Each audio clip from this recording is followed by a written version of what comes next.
Hey, this is Emily Galvin Almanza with your thing you need to know about your legal system. Today is child support. I think we all agree that it is a good thing when kids get the resources they need to thrive.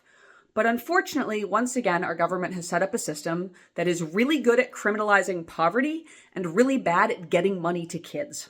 What do I mean by that? Most people with child support payments they have to make are living on a pretty thin margin.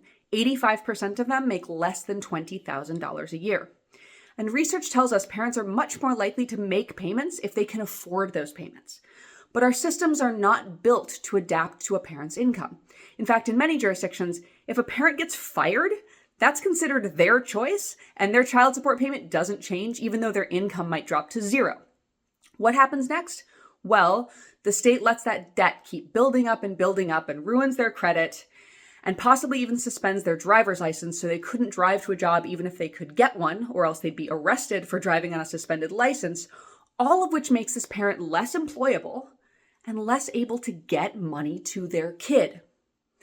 What's more, jurisdictions can incarcerate people for failure to pay child support, in some cases through the civil system, so they don't even have the right to a lawyer.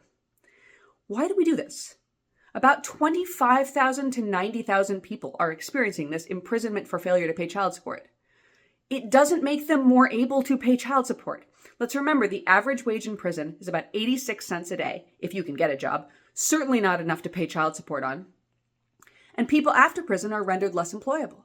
And yet the debt often keeps accruing even while they're inside because most states don't automatically suspend child support payments because a person is incarcerated.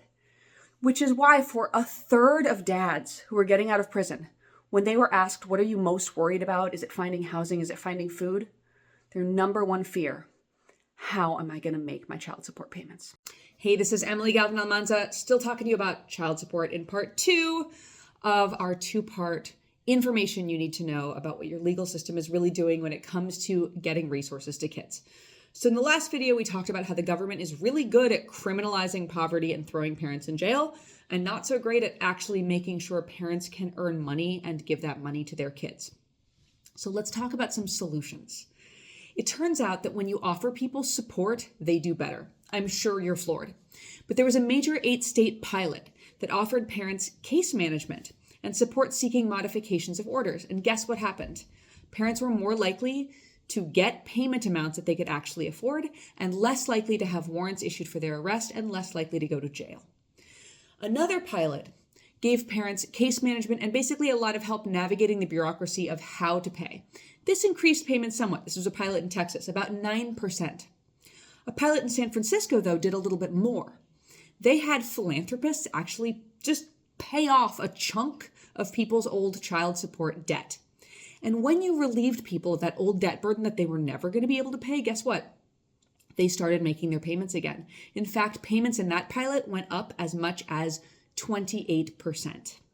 And my favorite one, there was another one that enrolled parents in employment support programs and helped them find jobs, and more often helped them upskill by doing occupational training and occupational skills programs. And for those parents, when the government supported them in getting the skills they needed to actually be able to be gainfully employed, guess what? Not only were they more likely to make their monthly payment, but the total amount of money reaching children went up. This is a solvable problem. It's not solvable with prisons and jails.